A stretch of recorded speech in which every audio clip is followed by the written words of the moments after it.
Welcome to Thursday Night Knives. I'm Bob DeMarco. Coming up, we have a Gentleman Junkie giveaway, special one that we've been talking about for a little while, giving away this Bald Man Knife and Tool Thick-A-Tross.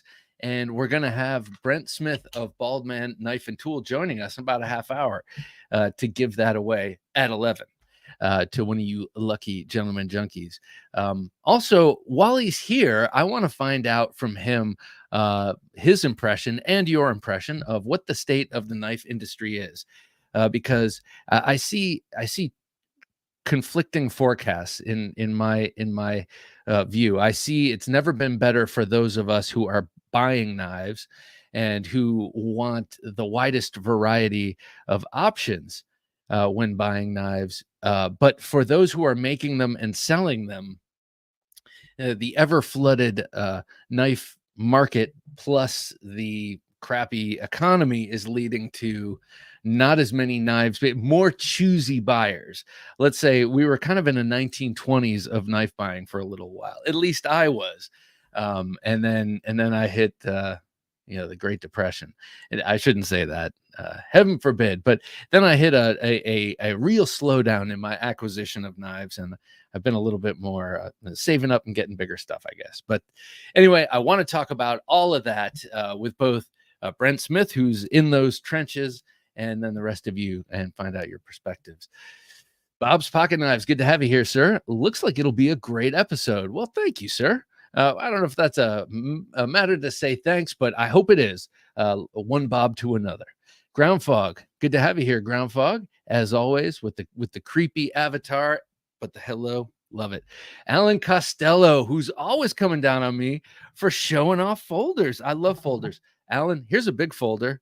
You might dig this. Alan loves fixed blades. He says, "Let's go, good vibes and a big old Bowie knives." Oh wait, let's come over here. Speaking of big old Bowie knives, I got this out. I love the Natchez Bowie, and I love the Musso Bowie style in general. That general shape, coffin shaped handle. I love the big guards on this. Bill Bagwell Bowie is one I got to handle for the first time ever at a Blade Show. It was I think it was a Hell's Bells. It was a Bill Bagwell Bowie with the very signature kind of U-shaped guards, quillions, and the long, slender fighting Bowie blade. So beautiful. Rolando, who's here, I don't know if he's here right now, but he's been showing up to the show recently. He's got a great channel, and he's got one of those. And oh my God, I love that knife. That is certainly a fixed blade Grail knife of mine. Mr. Costello, great to have you here, sir. Have a nice day. Also great to have you with us. I've been purchasing knives, just purchased a Cold Steel 4-Max. I'd love to find some aftermarket scales for it. I think Goat, not Ultimate Goat. What are they called? Serious Goat. No, the original Goat. What the hell are they called? It's a scale company that has Goat in their name, and they do titanium and aluminum scales, contoured and everything. And I know they make them for the maybe not for the 4-Max. All right, so all of that gibberish was for naught. But take a look at them. Also, just paid for a knife from my earlier excursion to Bonner, Montana. Oh, Ruwana Knives. My buddy, very, very close friend of mine. He was my best friend growing up, and I mean, still is. And he's a great dude, owns a bike shop. His father, who is an awesome man, recently passed away. He was a hunter, and my friend was going through his effects and found a Ruwana knife. And he's like, "You ever heard of this?" And I was like, "Yes, I have," but kind of like they're sort of mysterious to me, and I've never handled one, but I know it's worth a lot. So cool. Ruwana Knives, big thumbs up. Marco, nice to have you here, Marco. Good evening, junkies. Good evening to you, sir. My alias, Marco Roberts. That's my alias. If you ever hear anyone doing something bad, Marco Roberts. I shouldn't say that because now it might happen. But I guess for someone investigating a crime, that would be low-hanging fruit. Maybe I should just stick to Aloysius Kramer or something like that. Doug Bowl, good to have you here, Doug. Hi, Bob, and all you junkie partners. Oh, I like that. Junkie partners. That's good. Dion Page. Very nice to have you here, Dion Page. Got my Nova 2 ordered. Very awesome. We will talk about the Nova 2 in a little while as I was carrying that today. I've been loving that. That's a great summer carry, the Nova 2. Oddly enough, the Nova 2 and the Agent 001, my two favorite summer carries, they would be even if I weren't so especially fond of them. OG Blade Reviews. Nice to have you here, Dave. Evening sharp ones with sharp things like that. Good to have you here as always. State of the knife industry burgeoning over. Yeah. So is your knife collection. Dave's got the ultimate. He's got the ultimate knife collection. I just saw someone posting their Black Cow the other day, and man, no one's giving them up. Never see those on the secondary market. Broke AZ Knives. Good to have you here, Broke AZ Knives. Double square, he says. Well, I say double square back because I think that means how's it going? Shark the Greaser. Shark, good to have you here. I'm looking for an Italian stiletto style knife, but switchblades are illegal in my state. Do you have good recommendations? Anyone chime in? I'm pretty sure that let's see. I have one, and it's got a crisp blade, and it's got a nail neck and a back lock instead of the usual setup for a switchblade with the bolster lock thing. And my brother gave it to me. It's from Solingen. I don't remember who made it. That's not helpful to you. But what I'm trying to say is they exist. I just don't see them often. All right. Let's leave that one dangle and Shark come back. And it makes sense that a guy named Shark would be looking for an Italian stiletto. I think that's pretty cool. In the meantime, I was just moments ago, and I put it back. I was just moments ago flipping open my my XL highlight with the wavy crisp blade. You don't have to get the wavy crisp blade, but that is an excellent modern style non-automatic stiletto, Italian looking stiletto, the cold steel tie light, and it's strong as the day is long. And that is probably, I would probably count on that liner lock over any other because of its L shape where it comes up to the tang.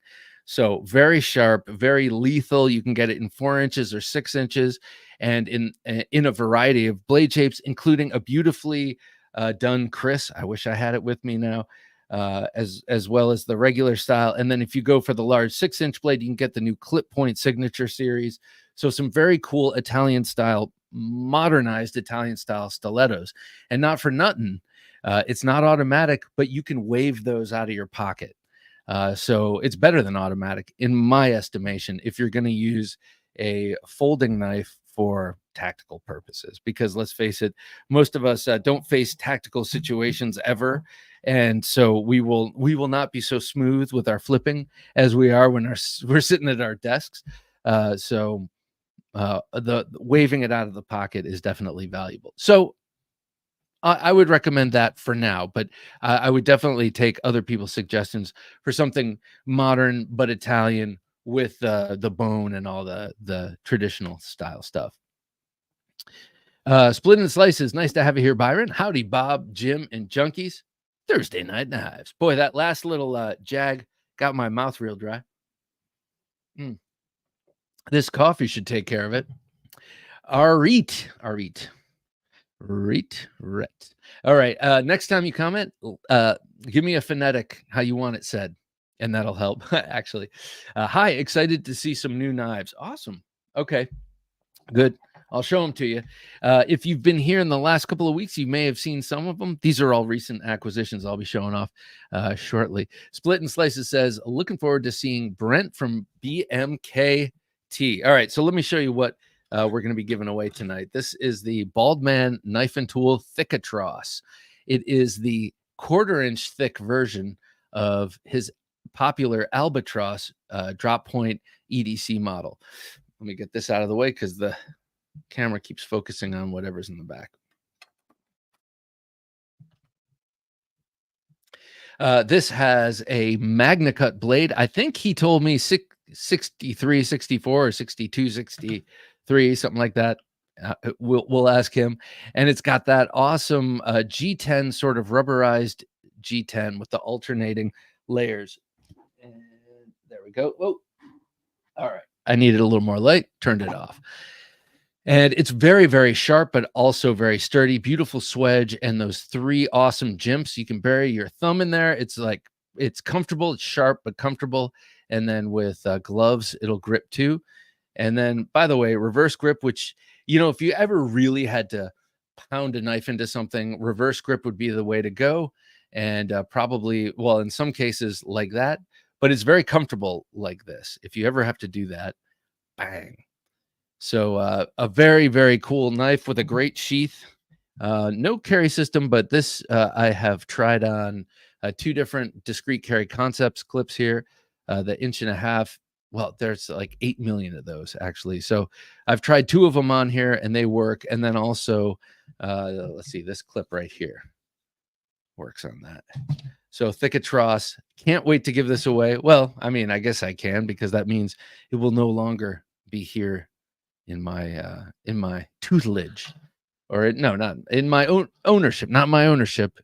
Joseph S., good to have you here. Good evening, Bob, Jim, and Junkies. He says, keep saving me for myself. Help me interrupt myself.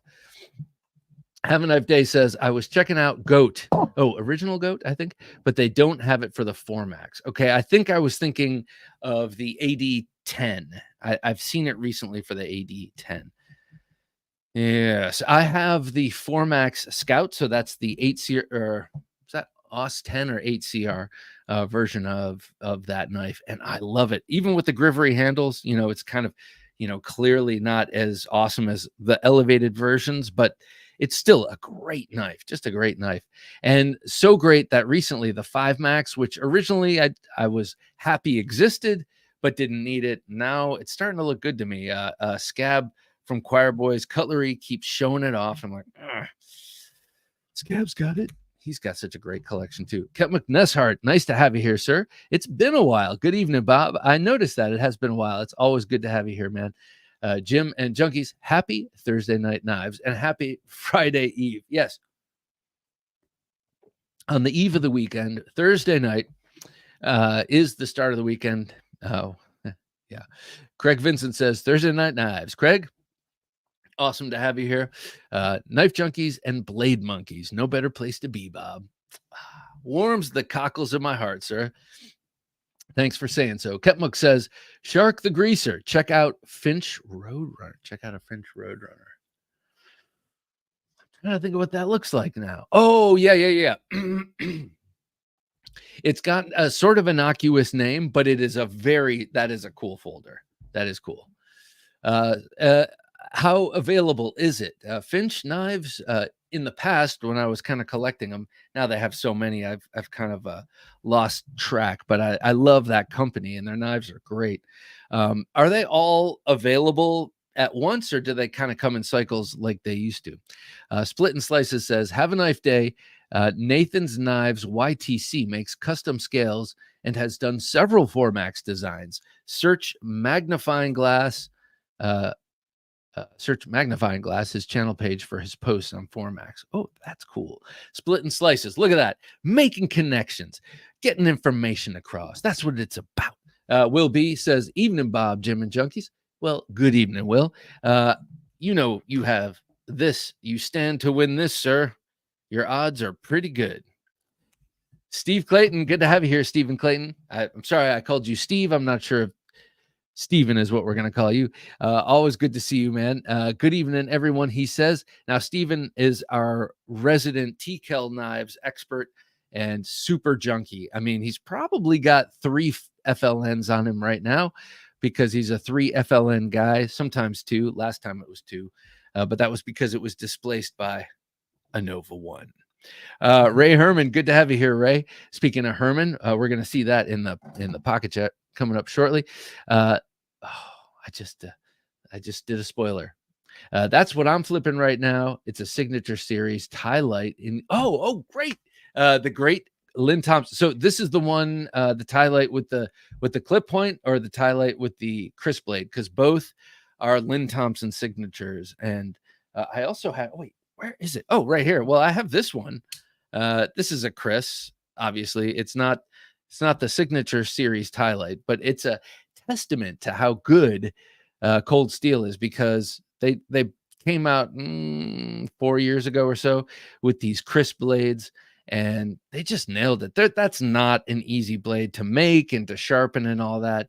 And this is really great. But I got to say, the highlight version of the Chris is not only great, but it's beautiful. It's elegant. It's got a very nice taper. It looks like a snake, really legitimately. This looks like a weapon of war.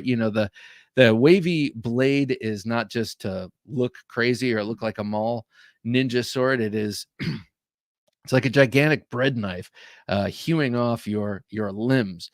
Yeah, you get, it's triple recurve one, and then recurve belly, recurve, and then hawk bill at the end. So it's pretty nasty.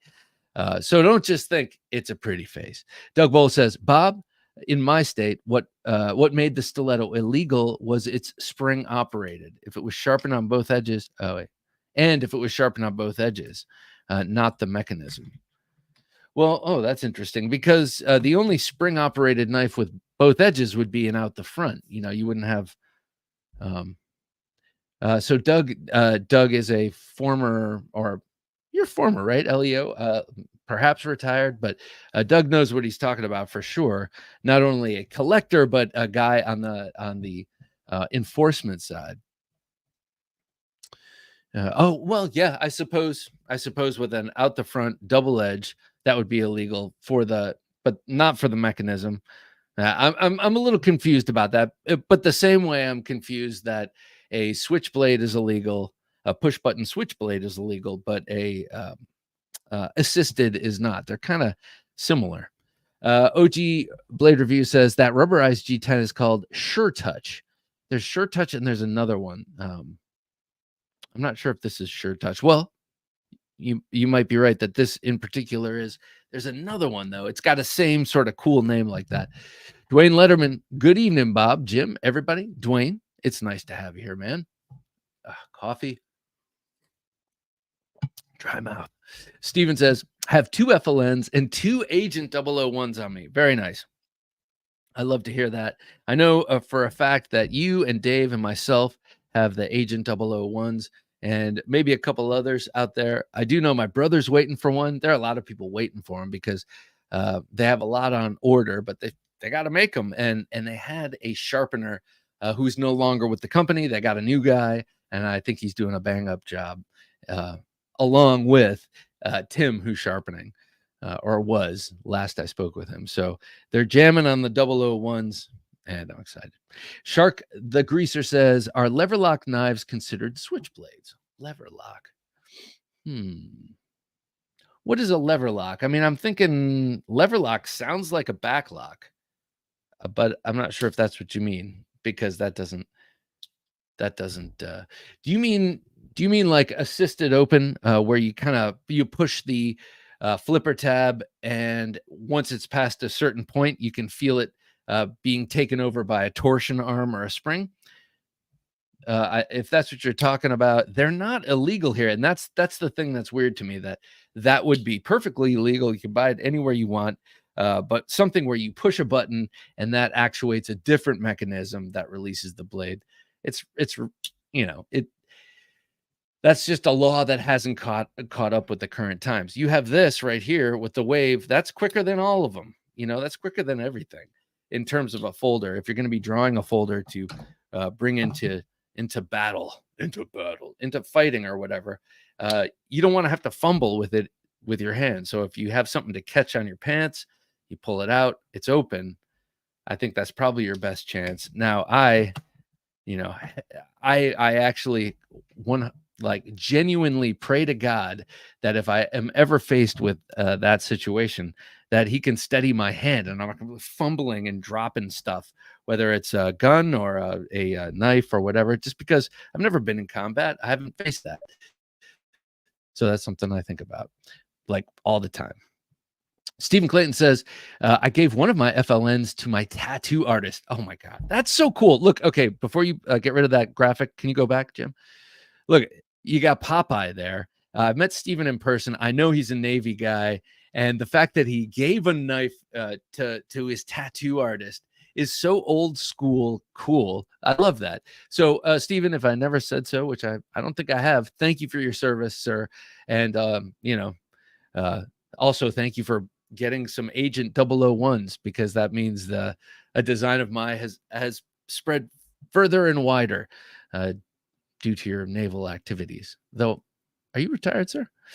Sword XXXY, good to have you here. Good day, Bob, Jim, and Junkies. Good day to you, sir. Always nice to have you here. Agent 002 drops on Saturday. And if you're curious what that is this. I have been using this knife like mad. I carry the Agent 001 all the time. That's this one here for self-protection, etc. But this one, oh, look at my screen all freezing up. But this one I have used a bunch this summer. I've told the story a bunch of times. I won't bore you with it again, but it's great with cardboard. And this right here, the pommel on the Agent series, which was definitely something that was a collaborative design adventure. Like, I've never designed collaboratively with someone, and what I sent Tim design wise had this in spirit, but it looked different. And we just kept working on it and got it here. And that handle there works great as a percussive instrument. I use this as an impromptu hammer for several hours, 2 times. First time because I needed a hammer. Second time because I forgot to bring one. So this knife has actually done tons of work in the past couple of weeks, and I love it. The Agent 002. Hey, when did you say it was dropping?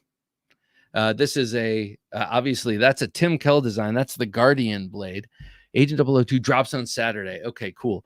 That's a classic Tim Kell blade. That's the Guardian. And then the 3 is going to be coming out soon. That looks like the Night Stalker, the drop point blade. And then there are a couple of others. And then the 007 is coming out, and that's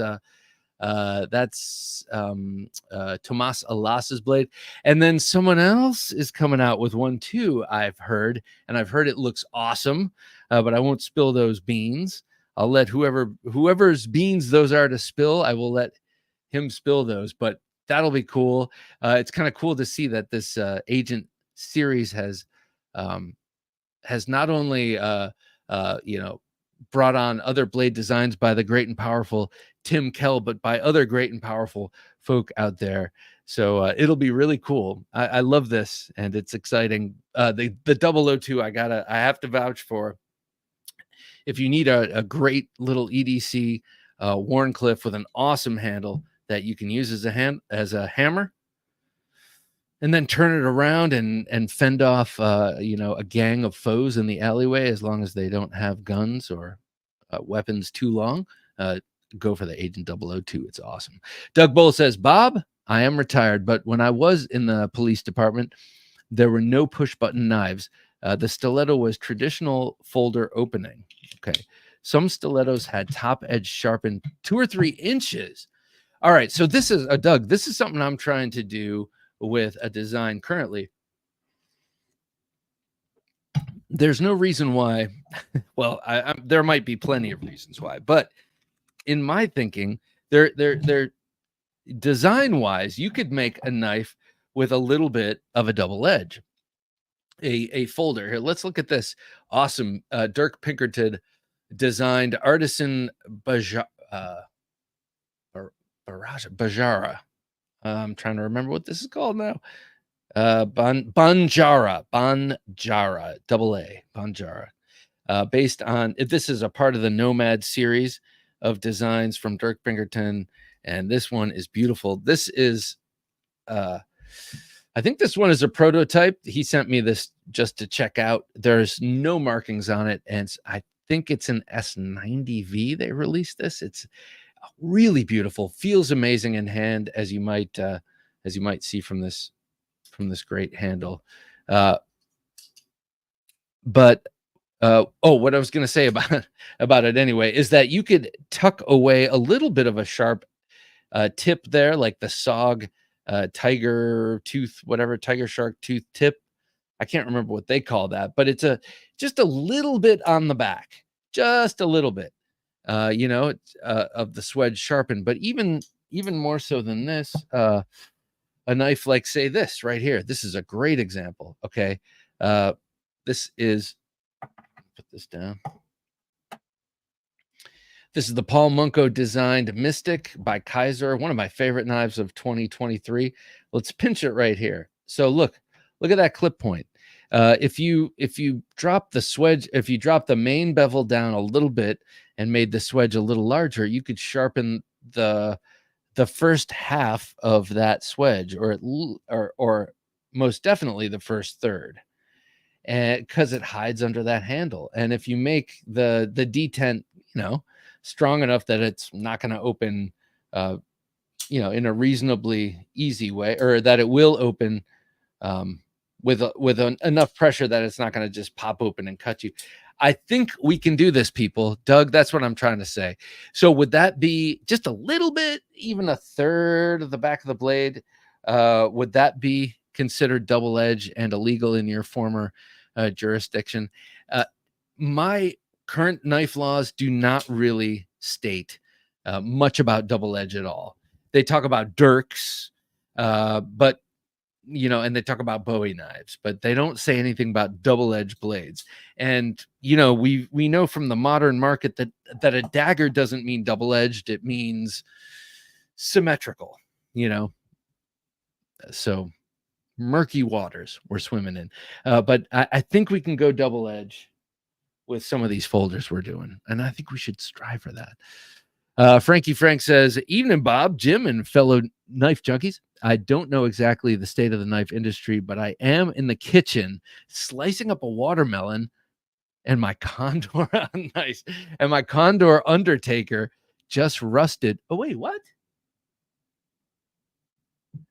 Okay, all right. Well, I'm sorry to hear that, but how long did it take for your Condor Undertaker to rust? Condor uses what, 1075 blade steel, I think, on most of their large knives like that. So how long did it take for that to rust? I'm curious. And a little sorry to hear that, but also in the Old West, and where that Undertaker Bowie really comes from, they dealt with rust all the time. Well, maybe they didn't. The Old West, it was dry as hell, wasn't it? I'm still limping through Blood Meridian. It takes me forever to read books these days because I only have time to read as I'm, laying in bed. So it's about 10 minutes realistically. That's about 10 pages, and I'm out like a light. So anyway, it's dry. It was dry and inhospitable then and there at that time. Craig Vincent, Bob, my XL Voyager Chris is arriving tomorrow. Yes. Today I had to settle for unboxing. What do you mean had to settle? Oh, sarcasm. Right. Today I had to settle for the unboxing of the XL serrated Voyager Tonto that came. Although using the word settle for it seems like a gross injustice. Yes. Yes, indeed it is, sir. All right. I know we're expecting Brent Smith of Bald Man Knife and Tool shortly, so I want to get to a pocket clip. But first, Have a Knife Day says, I went to the latest meeting of the California Knife Makers Association this Saturday. Oh, that sounds cool.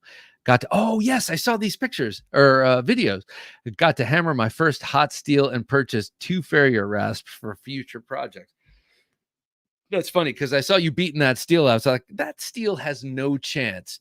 If you've never met Have a Knife Day, yeah, he'll twist you into a pretzel. Not that he would, because he's a great guy, but he's a giant. He's a giant, and he's not even as tall as I am, but he's a giant. So I saw him hitting that steel. That's gonna be a knife. All right. That blather being said, let us get to a pocket check. What's in his pocket? Let's find out. Here's the Knife Junkie with his pocket check of knives. Right here, I have it in my front left pocket. And Have a Knife Day. I didn't mean that the content was blather. of what I was just saying. It's the delivery, of course. This is the Herman Knives Ishtar. Uh, I lucked into this knife. They reached out to me and asked if I wanted to check out one of their knives, and I said, hell yeah. And this is what they sent me. And I've been really loving this and thinking that some of the finer knives I've been, I don't want to say ignoring, but thinking, I don't need those, like custom knife factory knives and Shirogorov knives and certain very fine knives I've been kind of avoiding. This one kind of got me to think about again. It's so it's so refined. It's so nicely built and designed, and it has a great sound. Let me put this up the. Excuse me, God, I've got indigestion here. Let me put this up to the microphone. Listen.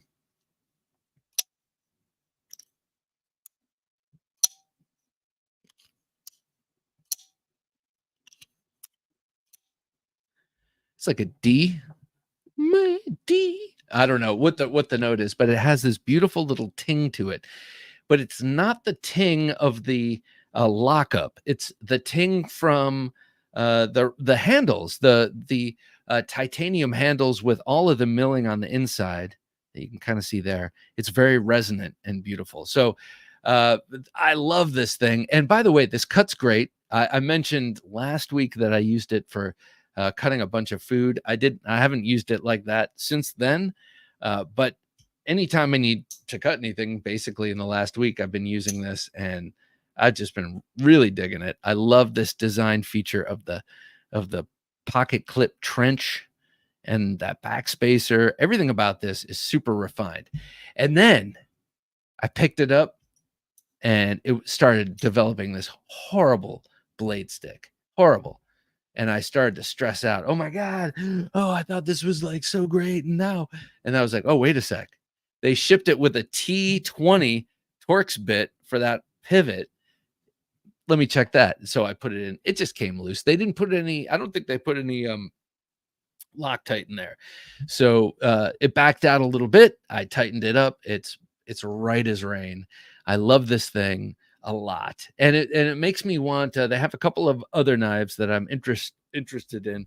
One of them is a clip point. It's very beautiful. Byron says that Munko Mystic, the one that got away in 2023, one of Kaiser's top 5 designs since the day the gun hammer. Oh yeah, days of the gun hammer and the GPB one. I don't remember the last one, but I do remember the gun hammer. Next up on me, I had this beauty here. This is the Benny. This is the new Jack Wolf Knives knife. Dave says, "Yep, got a few beans out there, but not spilling just yet." Oh snap! You just did. All right.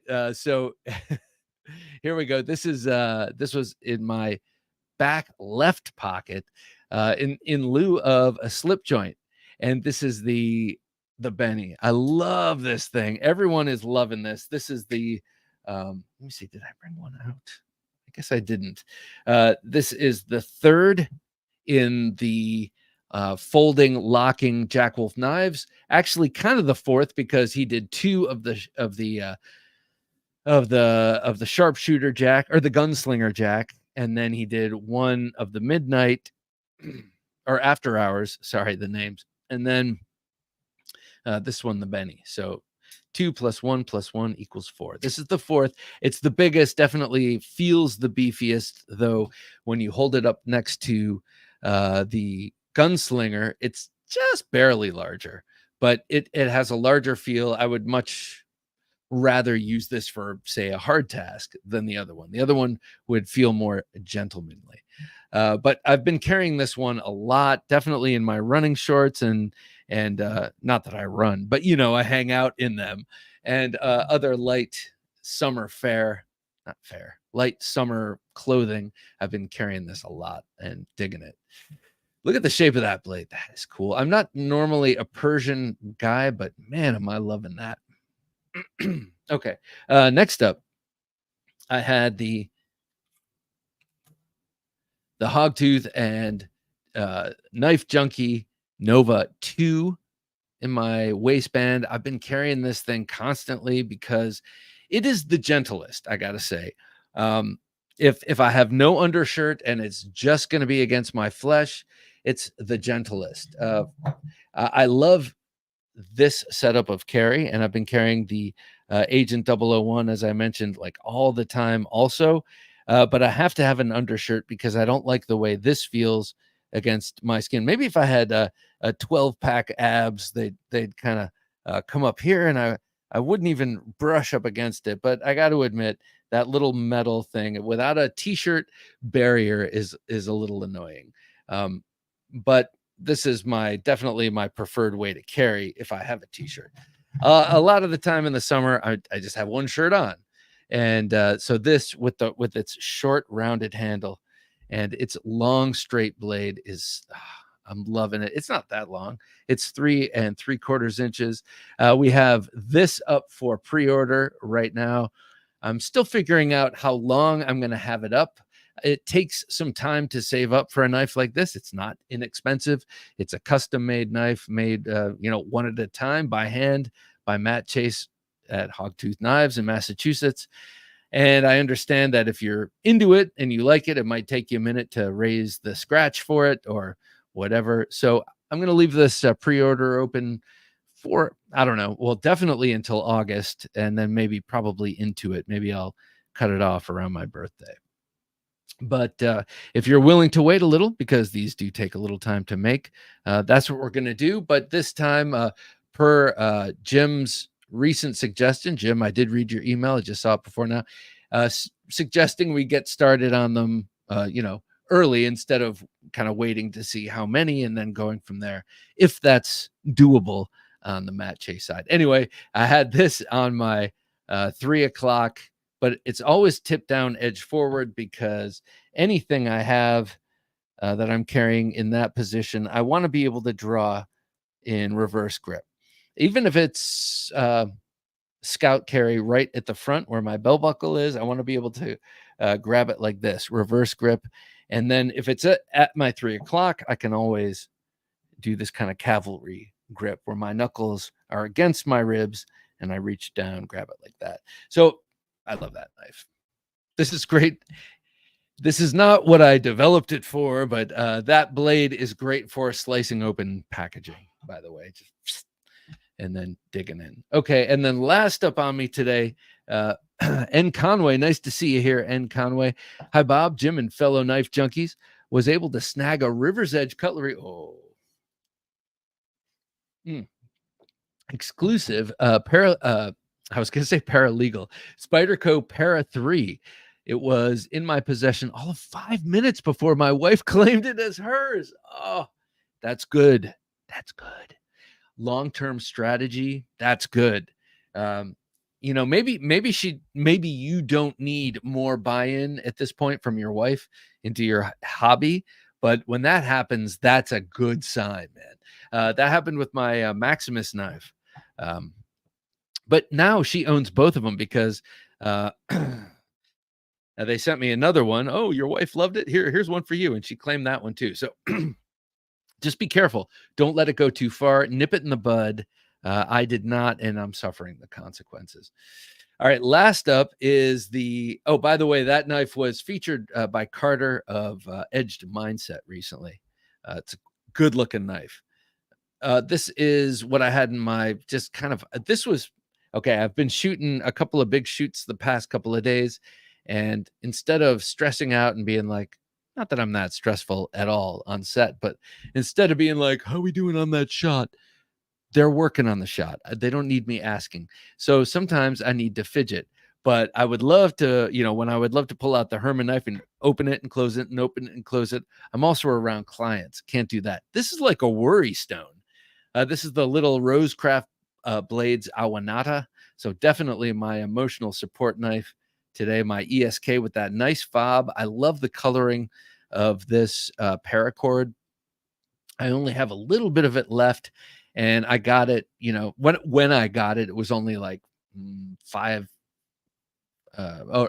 maybe 4 yards of it. I think 12 feet.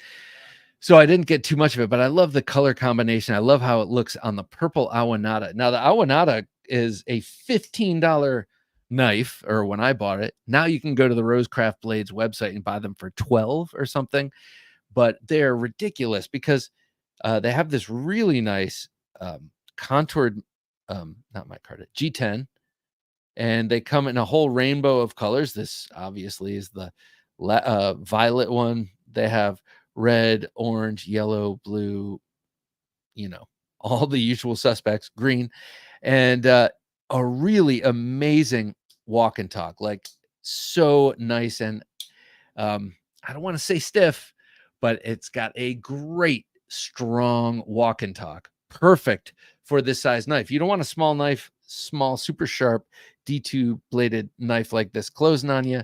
It's not gonna, because it's got a decent spring here, and that groove there, that fuller, works excellently for purchase. Great walk and talk, great actual use. All I've talked about is how I like to ogle it and open it and close it and stuff, but actually it's a great knife for use. Did I use it today? I don't know. I've used this many times to reap a package of ramen or two at work. I work with a Korean guy. He's awesome. And his wife is awesome too. He'll bring in some like smoked pork, some amazing stuff, and he'll make these amazing things of ramen. So that's inspired me back into ramen, and that is a great ramen package vanquisher. So that's what I had on me today. What did you have? Let me know. I had the Herman knives, Ishtar, one that is, this is like, oh man, she's out of my league. There's no way. And yet, I landed her. And then we have here the Jack Wolf knives, the Benny and the Nova 2. Check out the pre-order at store.TheKnifeJunkie.com. You can check that out and many other things. And then, of course, the Rosecraft Blades Awanada. I say, of course, because I was just talking about it. Look at that. Nice walk and talk. Great half stop. I got to say, Rosecraft Blades, man, they are just crushing it. They're so awesome. They just released like a suite of 3 modern folders, one of which I have, the Easton, and now they're doing a full re-release of a bunch of old favorites like the French Broadjack. So happy to see this one back in 2 really cool woods, different types of wood. This, of course, was their original cherry bone. So nice.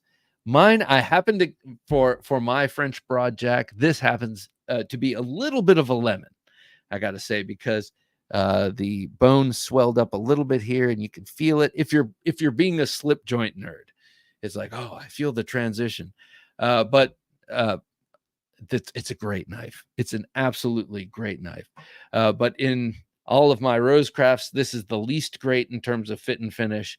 But in the full spectrum of knives out there, it's still a solid 90. So what a great knife. I love it. And I can just stare at these bone covers all day long. Love it. That's Rosecraft Blades, ladies and gentlemen.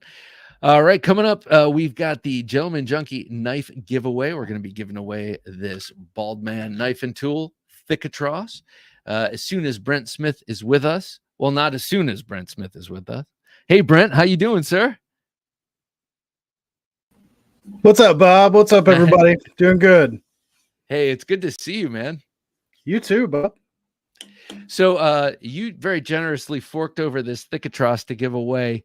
And then where's the other one? Oh, and then you also, I don't know if you remember this, because it was in the heat of Blade Show, but you also gave me this. And I have not forgotten. I've not bought this from you, but I'm going to buy this from you because I like how it performs against paper. That's all I've done with it so far. But I've heard you can do incredible things on a construction site with this. We've been talking about that a bit. But let's talk about this Thick-A-Tross here. So this is a thicker version of the Albatross. Correct. Yeah. So tell us about that knife. I've been making the thicker clippers for a while, 1/4 inch thick stock. Recently, I've been doing magnet cut steel exclusively on everything. And so the mini Albatross is a thin 3/32 stock slicer of a knife, same profile as that. And I actually had a customer reach out to me. And he said, "Hey, I really like the thicker blades of the thicker clipper, but I really wanted a mini albatross and 1/4 inch thick. Will you do it?" And I said, "Yeah, I'm really busy. Got a lot of just keeping up with orders, keeping up with production. I don't know. We'll see." And then I thought about it for a week or so and realized that was an excellent idea. So yeah, so this that's where this came from. Same beef as the thicker clipper with the in the package of the mini albatross. And then you got a great Kydex sheath. Actually, this sheath, it fits beautifully, and it also allows for a full 4-finger draw, which Right. I love. You don't see that too much out there, but you can fully grab onto the blade and oops, sorry, and then draw it and be in a full finger grip. You won't have to readjust. But at the same time, you give this nice thumb ramp so you can Yeah, quietly and discreetly pull it out when you're on night ops and you're using it to cut through a chain link fence or whatever, that's because right. this thing is beefy as hell. So you said Magna Cut. This one here is Magna Cut. What's the, I've been saying 62, 63, you told me, or Right. 63, Right. 64. Okay. Yeah, so I do I heat treat everything in house. So I'm able to monitor that. And for all the 1/4 inch thick, the thicker series, I do it about 62 to 63. Magna Cut, that seems to be peak toughness, was still having good edge retention. The thinner, slicier knives, I bump up to in the range of 64, right in there, 63, 64 to get that peak edge retention. The thin, slicey stuff you're not doing dumb things with, right? Right. So you're using Presumably. it you're using it to open packages, but these big, thick knives, the thickers, you're definitely going to be. That's why I make them. Do dumb stuff with them, and they'll stand up to it. Well, how amazing is it that there's a steel where 62, 63 leaves you Right, with toughness? That's pretty cool. right. It's pretty wild. Hey, what was that last comment, Jim? Would watch, but the RNC is calling me. I got you, meme screen. Hey, man, it's incredible how close we came to utter and absolute oblivion and chaos. So go check it out and see what's going on there. Okay, so we were talking about the handle material, and I have that on, I don't have it out here, on a hogtooth knife. And I really like it. It's grippy and not grippy at the same time. Right. It's grippy, but it doesn't feel like rubber. It's very Yeah. difficult to describe. What's this stuff called? Um, so I'm drawing a blank on the name, but essentially it's layers of black nitrile rubber with black G10. Okay, so it might be what I'm sorry to interrupt you. It might Yeah, be what Dave of OG Blade Reviews put up, but I was thinking of a different. There are a couple of different right. names. Yeah, there's a All right. few different companies that are making, rubber and G10 layers. For that particular knife, I wanted to Cerakote those blades. I don't do a lot of Cerakoting, but I wanted to do an all blacked out version. And so that handle material worked really well. And it is, like you said, it's interesting because it doesn't feel super grippy. And where you really notice is when you get that handle wet, then you Mm. start to feel that grip. But yeah, it's not overly grippy, but you definitely notice it. And the way I can tell it's not overly grippy is because I haven't carried this one in the waistband under a shirt, but I've carried the one that I personally own with that same material, and the shirt doesn't grip. It doesn't grab Right. onto your cotton shirt and pull. You were talking about Cerakote and how you don't do it frequently, and then I want to show this beautiful finish on this thicker clipper Tonto, which is a work of sculpture here. Yeah. It's Thanks, man. super thin, so slicey, thin hollow ground, and a nearly, I don't know what that degree is. We'll call that a 79-degree angle there. I don't know. It's almost a right angle, but it's an audacious Americanized Tonto. But let's talk about that finish for a second, or that heat. What is that? What are we seeing there? Yeah, so I call that the flamed finish. It's all that is whenever I get done heat treating blades, they will have discoloration to them. So you get that same heat treat. I just don't sandblast it or grind it off or tumble it.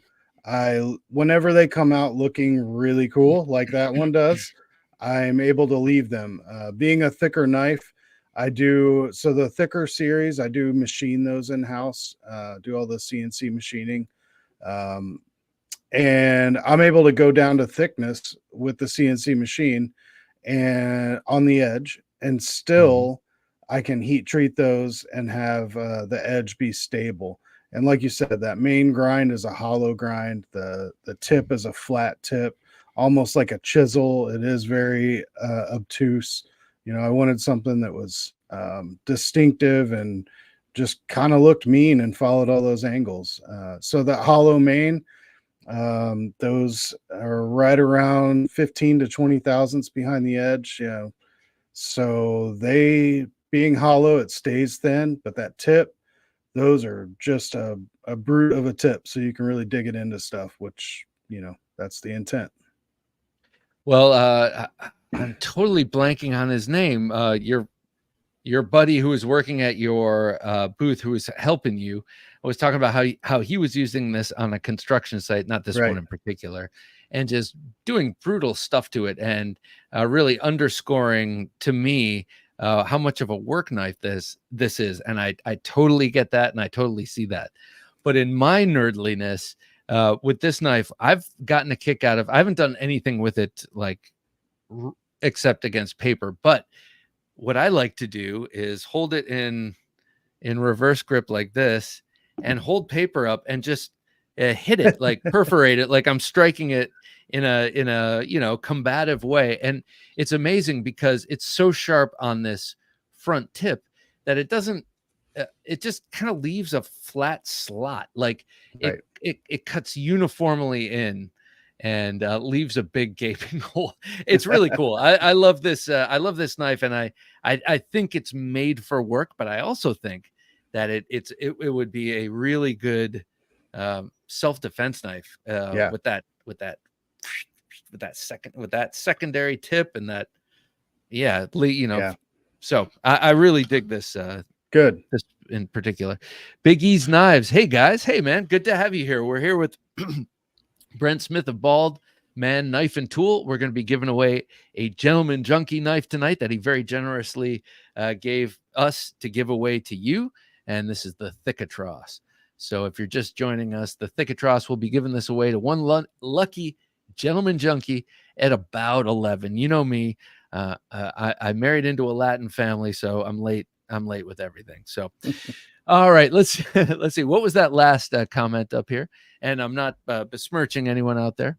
I have my own little peccadillos myself. Have a Knife Day says every Kydex needs a thumb ramp. Have trouble fast pulling some blades since they don't have one. Yeah, right. Because you walk that fine line. You never want the knife to fall out. You're chasing someone or you're doing some fun activity. You never want that knife to come out, but you don't want it to retain so hard that it pulls your pants up around your ribs when you draw. What's it like for you doing sheaths? Knives, it's easy to see how someone gets passionate about knives, and passion leads to skill. But what about the Kydex part, which is seems to be a buzzkill?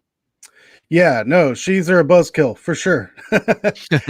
Every knife maker I talk to, the sheaths are the one thing we all stumble on. And, we got into messing with steel and doing heat treats, but, sheaths are necessary to be able to carry it around, especially, if you're doing a fixed blade, you need to have a sheath.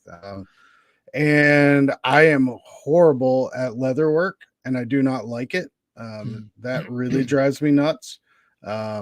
So Kydex was my solution.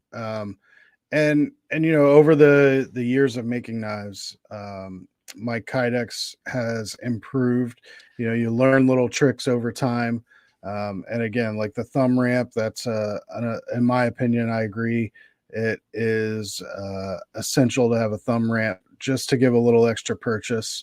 whenever you're deploying the knife. And then the retention is really tricky. Being that I make a few models, I've been able to perfect that retention over the years. Some of the retention wasn't quite there. You mentioned being able to get all 4 fingers on that. And that's something I did with the mini albatross. The first versions, I didn't have that. That sheath kind of came at an abrupt angle.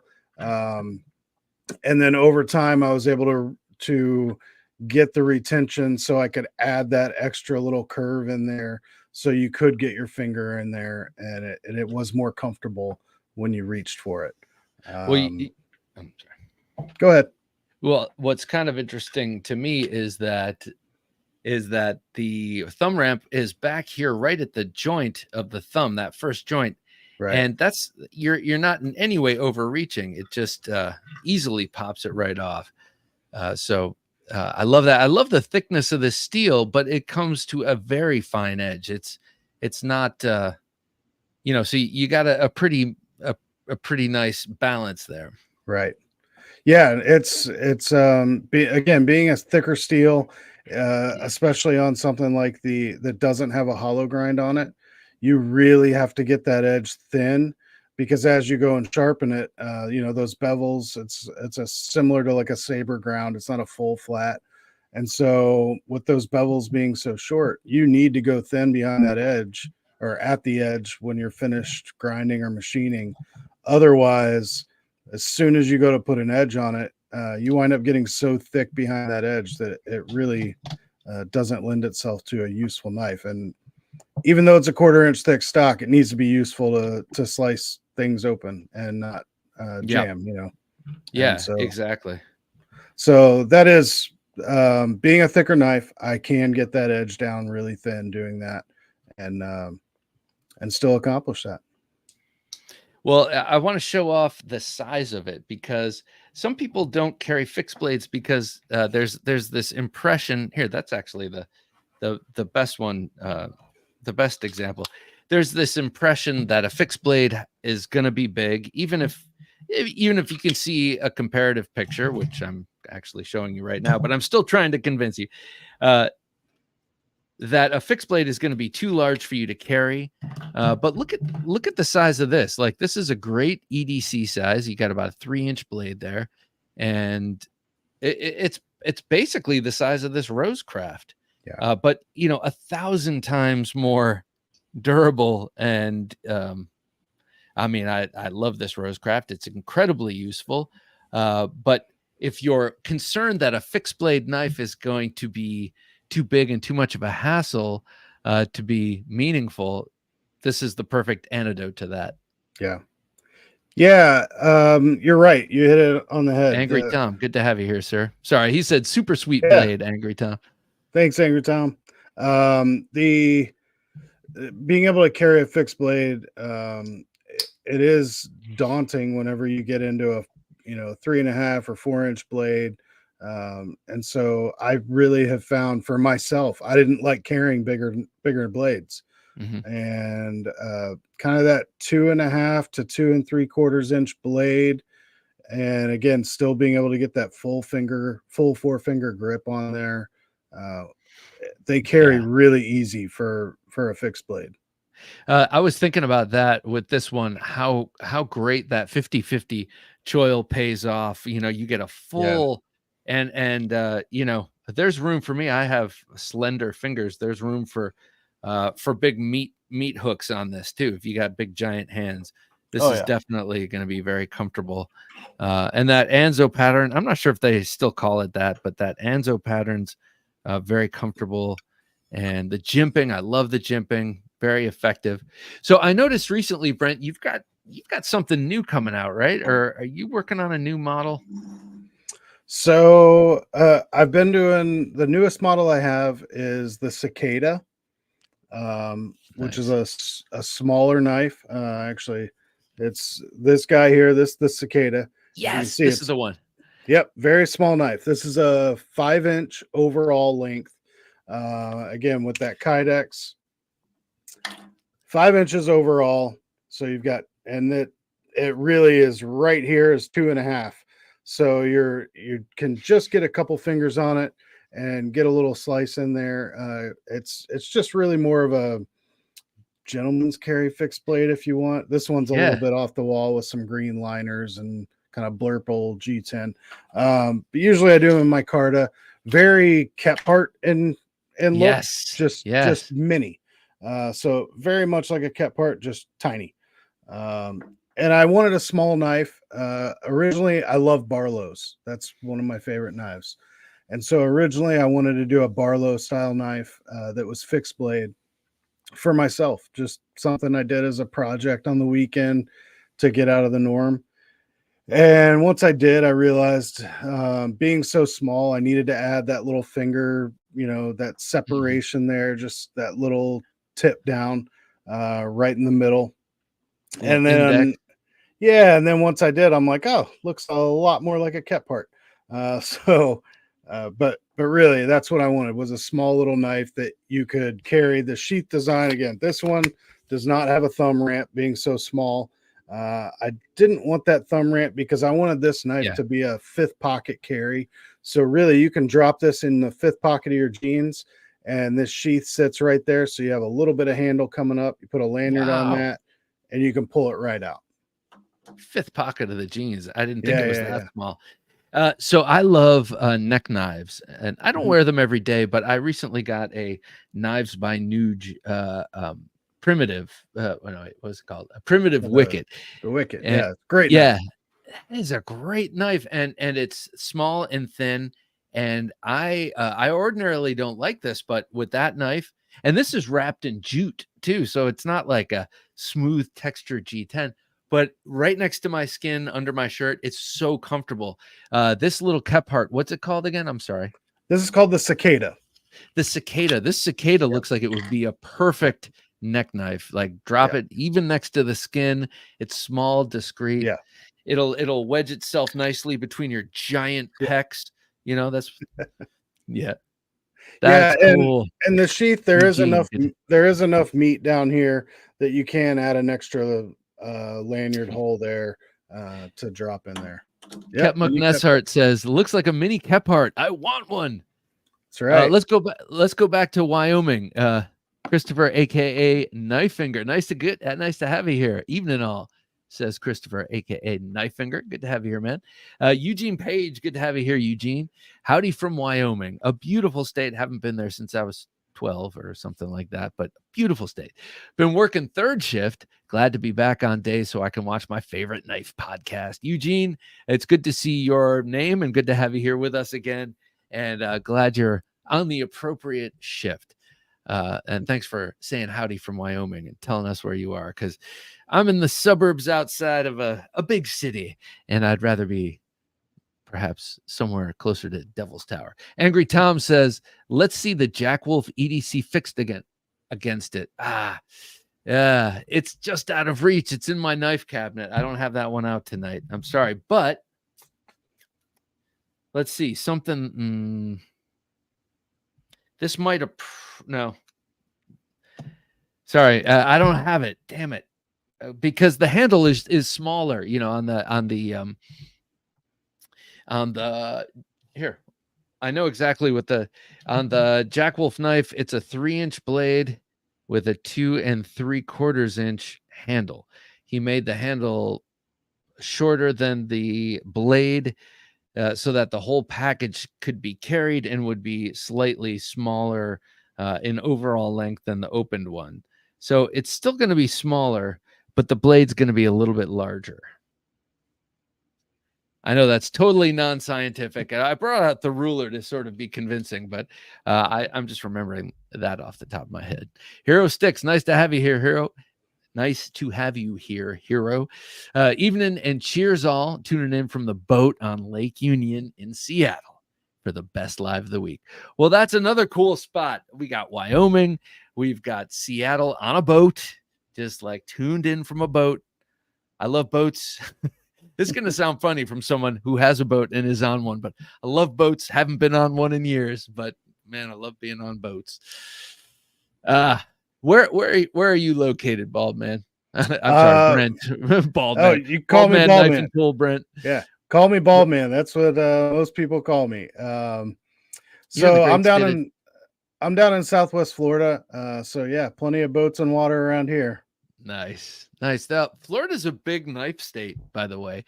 We've talked to a lot of people down there. And then Randall Made Knife, that's down Yep. in Orlando Yeah, a lot of area. knife makers down here. Lends itself to it. We're pretty much free to do whatever we want down here. Love it. Freedom. All right. So it's 11:05-ish Eastern Standard Time.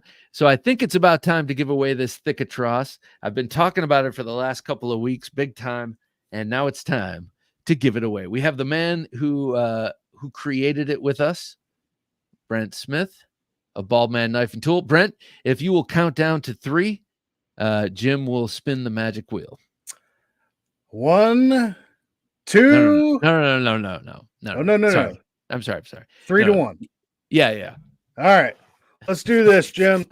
3, 2, 1. Yes, I like the enthusiasm with which you counted off. Who gets it? Oh, Stephen Michael Roberts. All right. Oh, damn. Congratulations, Steven. Stephen, very nicely done, sir. That's cool. All right, so Stephen Michael Roberts, you have indeed won this very, very cool Thick-A-Tross. And Steve is actually very close to me. I will hand deliver this to Steve and save some shipping. That's so cool, man. That is great. I'm thrilled that he won this. But I say that about everyone who wins a Gentleman Junkie knife giveaway knife. Thanks. And I'm not kicking you off, but I'm saying right now, in case I forget later, because I'm one to do that. Thank you so much for donating this to our channel. I really appreciate your generosity, and it's a real feather in our cap to give away such a beautiful custom handmade knife. And coming from you, it's extra cool. I remember when I first learned that you were making knives, it was I think it was Blade Show 2021. Yep. And you came up to me and said hi, and I was like, what is that on your belt? And you pulled it out, and I was dazzled by it, and it was so nicely done. This Thick-A-Tross is 1/4 inch thick. The knife you showed me was like a 1/16 inch. It was like whatever it was super thin, and so you had kind of chops from the start, at least in my mind. I'm sure you had been working on it long before that, but that first knife you showed me, I was like, whoa, he's been thanks, man. Yeah. So it's cool to see that you can work in this format of giant, beefy fixed blades, but you can also slender it down into the thin, slicey. It's cool. Hey, so I put this out to everyone out there, and those of you out there watching, drop this in the comment. What is the state of the knife industry? And that's a big, broad question, but I'm asking you this because I've heard from a number of people, both from a wide range of knife people who've been in the game for a long time and much less time, and well, no, I don't want to put any thoughts in your head. How do you feel about the knife industry right now, and supply and demand? I think, man, I love the knife industry. I always will. I got into making knives from collecting knives. I had been a collector for, I don't know, 5+ years when I had met you. And I started following the Knife Junkie as a collector, and then obviously as a collector, tinkering around with our knives, taking them apart, doing all that stuff. And then I got bit by the bug to start making knives right around COVID. I still had a job, still going well, but so I love the knife industry, and I think the knife industry is continuing to grow. I see it from more knife makers coming in. I also work selling and supplying the knife maker industry with grinders and accessories for knife making. And so I see that, and I see some guys dropping off, but I really see more and more coming into knife making and knife collecting every day. And we both know, as soon as you come into knife collecting, you come in with the low dollar budget knives, the Rose Mhm. Crafts, the Kershaws, the CRKTs, the Rough Riders, Schraids, all those. And then as you continue to progress in your collecting, just like any other collector, you're going to bump up, you're going to level up. And so I just see knife collecting is growing, and knife making is growing as well. So I'm excited about it. I think it's great. Oh, that's awesome. That's great to hear. I wasn't trying to forecast doom and gloom, but I've heard people saying a lot of people at Blade Show, maybe things are a little bit tighter now. And so maybe people aren't as free with their money. But man, for a collector and for someone, you know, all collecting, all areas of collecting, you go down blind, not blind, you go down different alleyways, oh, I like folders, I like slip joints, I like fixed blades, I like Damascus, I like custom, I like this. We have a lot of different places we can collect in this line. And Right. so for me, from my perspective, it's great. And so I Yeah. guess that's good for you too, that there are ever more collectors out there.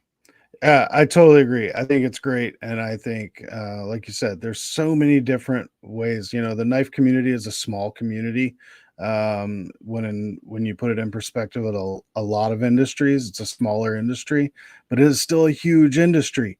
And there's so many avenues, from Mhm. guys doing custom stuff, one-offs, art knives, the production knives, and you really have to explore all those avenues. As a knife maker, I will say, you have to explore all those avenues. If you that first knife that you said, that when we met at Blade Show and I showed you that first knife, yeah, if I was still making that one knife, I would be pretty stagnant.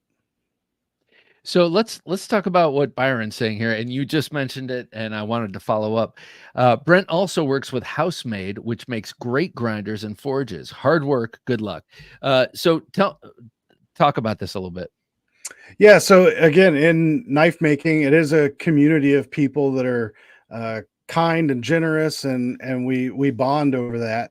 And whenever I began making knives, as most knife makers, we start off with inexpensive grinders. I've talked with you before, Bob. We talked about the Craftsman or the Harbor Yeah. Freight, grinders, the 1x30s, and then as you go, you progress. And so I did start progressing, and I needed to get a true knife maker's grinder, a 2x72 belt grinder that's industry standard. And I began looking at all the companies that made them. And I just, man, I got lucky. I found a guy locally, Brian House of Housemade, that was selling kits that you could weld together. Oh, yeah. And he was like a 30-minute drive away from me. And so we connected through that. We began to hang out after hours. I was still working a full-time job as a auto mechanic, the shop foreman. And so I would go to the shop or go up there on weekends, and we'd hang out and we'd go out to dinner with our wives, and we really became friends.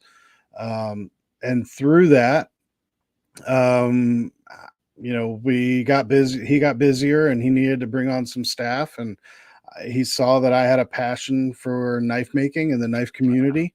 Yeah. And we had talks of what would it look like for me to come there, and also he still wanted to champion me making knives and being a knife maker and progressing because he saw my passion for it. And so I was able to join up there and create some products that we just have a really good friendship and a working relationship. And now, so I work there with it's me, it's myself, him, his wife, and actually my daughter just graduated high school last year. She's still figuring Oh, out what cool. she's going to do. She had been working part-time for us, and now she's full-time, keeping us organized and doing some customer service, getting worked into that. And So it is really a family affair that's just incredible that we get to go and work, and it's hard work, but we play and we have fun at the same time. Again, doing grinders and forges and all the accessories for that stuff, and it just immerses you even more into the community that is knife collecting and making. Ah, I love that. That's cool. Yeah, And it probably takes a little bit of the stress off of the making knives part, because all indications are it's a hard row to hoe in general, you know. yeah, So it's probably good always with everything to have a, I don't want to say backup plan in this situation, but to have something else going too. That's yeah. kind of been my whole life, you know. You kind of always have to have something just in case, because when you try something risky that doesn't have a prescribed path, you might Right. need it. Yeah, and again, before I began working there as a knife maker, you know, we there's a lot of talk over the last year or so of social media and being choked out and all that, Yeah, yeah, yeah, um, which is true. But as knowing that I wanted to get out of the knife, or sorry, out of the automotive industry, and I wanted to do this full time because again, I was passionate about it. I still am. I began doing like the gun show circuit hmm to go to do shows, do craft and art fairs and all that stuff. And so I was working my way to going full time. Um, I was a handful of months away from doing that anyway. And so, like you said, it really did, but it was going to be stressful, right? yeah. Transitioning there, and so you're right. It really came at the perfect time because they do support me fully on making knives, and come blade show time where I'm going crazy and pulling my hair out, Yeah, what little left I have, they you know, they rally around me. You know, I was I this understand. year was better than the past, but a couple years ago at Blade Show doing prep, I was running behind on getting a batch of steel in, and so I was just working nonstop, super Mm. stressed out. And Brian came to me and he said, "Hey man, I see you're stressed out. Employ me. Give me work to do. What can I do? Do you want me to do handles? Do you want me to heat treat? Do you want me to sharpen knives? You tell me, and I'll do it for you." Oh, that's And cool. so again, having friends and coworkers that will stop what they're doing and jump in to help out makes a huge difference. A friend in need is a friend indeed, as they say. Yeah. Yeah. You know, it's funny. I talked to someone last night who his interview will be coming up the end of the week, but he was also in auto mechanics and got into knife making, and is also now, I mean, he's been doing it for, I guess, 10 years, 10-ish years now. But he's also, you were talking before about how there are all these different avenues you can go down, and he's exploring different ones too. And it sounds kind of parallel to you, even though he makes very different knives. It's interesting. People coming out of the automotive industry go into knives. People come out of the Marine Corps go into knives. Mhm. People come out of aerospace go into knives. Graphic designers tend to go into, like, I'm thinking of all the different, and there's another group of people. Machinists. You know, it's just Mhm. funny. There's like out of all the interviews I've done, like, these patterns keep coming up, you know, Yeah. and it's very interesting to me. Um, well, this is cool. You have that automotive connection Yeah, and too. you know the automotive and tinkering and working with my hands, and it's always been something I've done. Even as a before I was a mechanic, I was a bike mechanic, and I worked. I did all kinds of things, RC cars and all that stuff, tinkering Yeah, around yeah.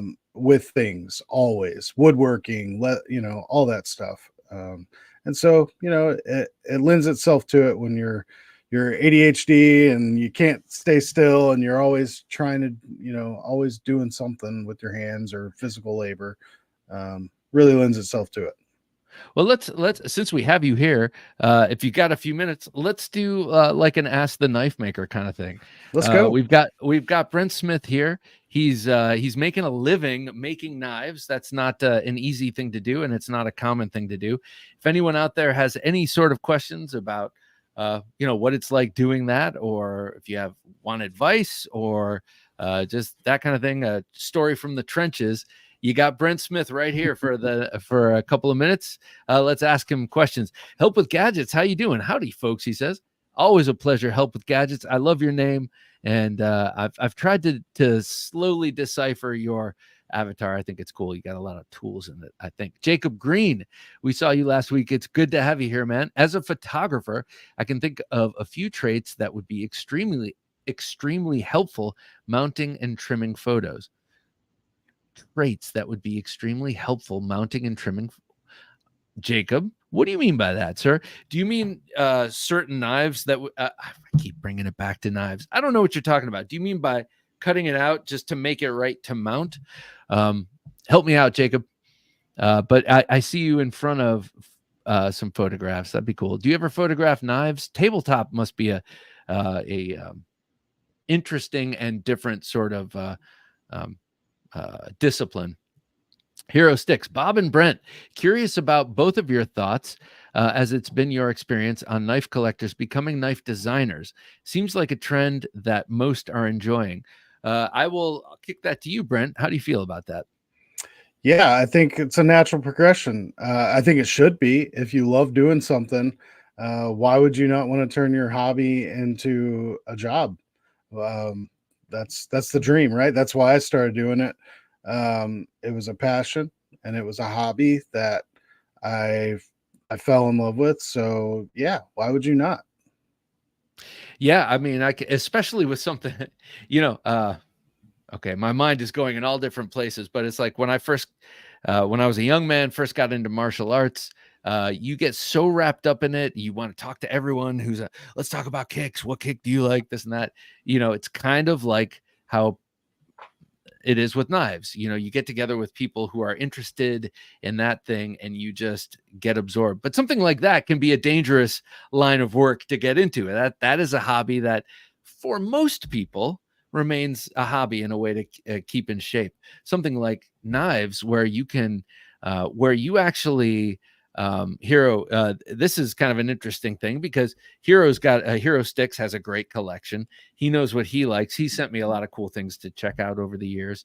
And if you have any sort of or if you have that sort of creative bent, like I love to draw and I love knives, so that's a great intersection. That's kind of where I see it happening. There are plenty of people who just collect things and they have no aspiration to design, and that's great too, but every once in a while you'll get that guy, that person who, and in this industry it just happens to be just easy enough, or the barrier to entry just happens to be low enough that a good number of enthusiasts that we know and love can get into it, and that's great. It's not like oh, I love cars, so I'm gonna have like something like a Bugatti. This is gonna be the Bugatti killer right here. Right. Yeah. Doug Bowles says, Brent, I may have missed it, but what steel is used in your knives? Yeah, Doug. So right now, for the last year, I've been using exclusively MagnaCut. This year, I will be doing some different runs. Still working out what steels. I'll still be using a heavy amount of MagnaCut. Being that it is, there's some people that have, expressed some issues with it, but for the most part, I've never had a problem with any of the MagnaCut I've used. And so it is a really tough steel. Being in Southwest Florida, being where it's super humid, it's important to me to have a stainless steel knife. And so why not go for, the latest, greatest. That said, I'm going to be doing some runs that are going to be in some stuff that's a little less stainless, like maybe some M4. Oh, nice. People love some M4. Yeah, some of that, maybe some crew wear, so you'll be seeing some of that from me as well, but I'm still going to be using heavy MagnaCut S35 is one of my favorite steels, but you know how that goes. It's an older steel, so Oh my! Oh, right. Pinkies up, right? So, but yeah, there's a ton of good steels, but Magna Cut right now is what everything I have is. so you said you've heard people having issues. What? Okay, thank you, says Doug. What kind of issues have you heard people having with Magna Cut? There's some makers that have been saying they're having some issues with it, and I don't know really the validity to it. I haven't had any issues, Mhm. and you know, I've had hundreds of Magna Cut blades go through my hands, and you know, I really haven't seen anything. Is it the steel or is it the maker? No, I'm just kidding. I'm saying that as someone who has never, yeah, that's Yeah. I am not in any way dissing. So, yeah, questions for Brent about knife making. Let me ask you about the business side of knife making as you're growing into it. Is it well, I mean, you know, in a way, it's cool because you work in a knife adjacent industry. Well, I mean, it's Yeah. like it is a Yeah, it's part of knife the knife industry. Yeah. industry. Yeah, it's knife. Yeah, I work with knife makers and knife collectors. There yeah. and sometimes there's a little bleed through, but for the most part, you know, they're a little separated. So, was it everything you thought it would be? You know, as you were going into it. You know, there's definitely a learning curve with everything, any Yeah. industry. Crew wear cicada would be amazing. Keep an eye out. Crewware is a um, cool steel. yeah, crew wear is great. Definitely that's on the top of the list. So you're probably seeing some of that this year. Um, but yeah, so you know, with any business that you run, you know, we talk about as a collector getting into turning your hobby into a job, or even if it is just a hobby that you're going to do on nights or weekends, make a few knives a year. That's great. Mhm. But as it becomes a business, you realize real quick that you have to be a salesman also, and you have to be a marketer, and you have to, if you're a small business like I am, where it's just me doing it, with except for the help of some friends, but I'm the only one on staff, you know, Yeah. at Baldman Knife and Tool. So I am, you know, knife maker, sharpener, photographer, marketer, web design. You know, it's all those things, and you really have to get out there. And when I say be a salesman, like we talked about, uh, going on social media and thinking you're going to take a picture of a knife and that's going to sell. That's a hard road, and so you really have to get out there. You know, I talked about doing shows, local markets and gun show circuits and all that stuff. Um, that's where the people are, and that's where you get to also hear some incredible feedback that you can perfect your knives. Or I might make a knife that I love, and when I do those shows, I bring, you know, I have my phone with me and I take notes, you know, notes on what sells, Mhm. notes on what people care about. Do people care about Magna Cut at gun shows? Usually Yeah. not. Yeah. Yeah, they usually don't, and so I can kind of skip that part of it, but I can hear, you know, what handle materials they like, what types of grinds they like on their knot, you know, just based even though they might not know what a difference between a saber grind and a full flat, when they look at the knife and they go, "Oh, they gravitate towards a full flat over a saber, or vice versa," you know, or they gravitate towards a black handle versus a green handle, or something thinner versus thicker. You know, you learn all those things, and so you just take notes and you know, bank Yeah. that.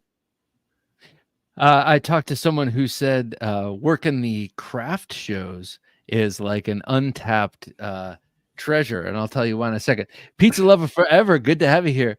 I love your name, and yes, I am too. We Crewware all are. sounds way cooler than Magna Cut. Yeah, I mean, yeah, I have one Crewware, and it's one Crewware knife, Steingraber knife. That thing is amazing. Split and Slice, it says, Brent, what knife style, technique, or equipment would you like to learn to try to add to your skill toolbox that would be profitable for your future business? What's your next thing? You know what? As far as style, doing hidden tang knives or even through tang knives with like a butt cap that screws on, that kind of stuff. That's something that I've done one or two hidden tang, culinary style knives. But definitely that's something that I would love to do. Also doing some stuff with bolsters, some soldered on bolsters, stainless steel, that kind of stuff. Those are beautiful knives. Again, like I talked about, I love Barlow's. And so when I see a bolster on a knife, it does something. And so there's always something new to try. It's just whether you've got the time for it. And that's really what it comes down for me, is time. Yeah, I think that's the knife maker's a dilemma. You have to fill orders, but you also have to R&D, and it's hard to do both. I was talking with someone, I was just mentioning this before, we was talking about going to craft shows and how they can be great because you've got craft shows and you've got a lot of women who have dragged their husbands there, and then they see a guy selling knives and they're like, well, my wife here just spent $400 on crystal elephants and wreaths, so I think I can buy myself a $200 knife here. And I thought that's a great strategy. Yeah, craft shows are untapped for the most part. We have the one show that I used to do a lot. I don't even know if they do it anymore. There was a local brewery that would do like a craft show deal. And those were always great for me when I did them, with the caveat that people at those shows are not paying attention to their children so much. And so you really have to be on it. Because when you do those types of things, craft shows, art shows, people tend to let their kids run around, and you don't want to be that jerk that yells at a kid. Like I personally don't. But you kind of have to be firm, and when you see I have no problem yelling at other people's children. I have older kids. My kids are older. I got a 17 and a 19-year-old, so I'm past those days of little kids. But I don't, because I love knives and the knife community and the industry, I don't want somebody to have a bad taste in their mouth. And so I try to be like super kind, but also like, these will hurt you really bad. So Craig Vincent, Jim, can you put that up? Craig Vincent says, Brent, I'm still new to the hobby, but totally immersed in it. 2 years ago, I had 2 knives. Now I have hundreds. The next step to satisfy my itch is to try making a few for myself. Where do I start? Craig, man, the things to do, grab some knife steel. If you're not familiar with knife steels, there's knife making websites that sell all types of materials. Get some inexpensive carbon steel. A lot of guys look at Forged in Fire and all that, where they're using all kinds of leaf springs and all that stuff. The reality is you can definitely use that stuff. But to get a really good high carbon steel, a 10 series, or, even, something, just a really good high carbon steel, 80 CRV2, 8670, those are all killer steels that you can heat treat really well. And you can get a bar of that dirt cheap. And then Harbor Freight, they've got a 1x30 grinder that I ground my first 30 or so knives on that. It's not the best. You're gonna want to throw something, but you do that with a good stuff too. Every once in a while you want to throw a blade through the wall because it's not doing what you want. So yeah, first steps, get some good high carbon steel and draw out some patterns on that bar of steel and grind them out with a cheap grinder. Again, Harbor Freight 1x30. If you're not sure if it's what you want to do, you can spend 50-60 bucks on that thing and it'll get you there. And I at just making a couple of hobby knives, I do know that an angle grinder with a cutoff wheel is great for getting it close to the shape if you don't have a circular, or not a circular saw, but a band saw. And so I've made several knives, but nothing to write home about. But I didn't have the means to heat treat, so I sent it out to not to Pete's, but to True Grit. Okay. And then once I before Alex Steingraber got extra busy, he did a batch of AEBL, like 3 or 4 knives for me, which was cool. Yeah. But if you don't have the means, there are other people you can send it to. Yeah. You can definitely the first stainless knives, I sent them out to Peter's, had those done until I was able to, until I had a kiln available to me that I could use. And again, if you're doing small knives, I have over here in the corner, I still have it. I have 2 hard fire bricks that we ground out a hollow and we ground out some spots so I can set those bricks right on top of each other. And there's a little opening and I can put a mapped gas torch in there. And if it's a small knife, a 2 or 3 inch blade, you can sit there and really work that and get some good quench oil. So there's all kinds of tricks. Nice. And there's plenty of resources online that will walk you through that. Plenty of Facebook groups and Reddit groups and all that stuff where you can really learn a lot. Nice. I just saw a comment. Every once in a while, a hero will step forward and yell at other people's kids. Thank you. Have a nice day. There was something before that was funny, and I missed it. I'm sorry. Oh, Brent, no lip service. Admire you taking the plunge with gusto and stoked it's going well. Thanks, so hero. Heroes appreciating your testicular fortitude in this enterprise. Help with Gadget says, I'm just now starting to get into carrying a small fixed blade for EDC. Carrying a small one a friend made for me now, using a soft loop and carrying it horizontal in the 11 o'clock position. I still carry, but I since I discovered that clip I was talking to you before about this one, I don't use the soft loops that much, but this is the DCC, but this is the one. This awesome knife. This is the Aaron Beaver AB Knives 302, and it came with this soft loop, and I was about to take it off, and I was like, let me just try it.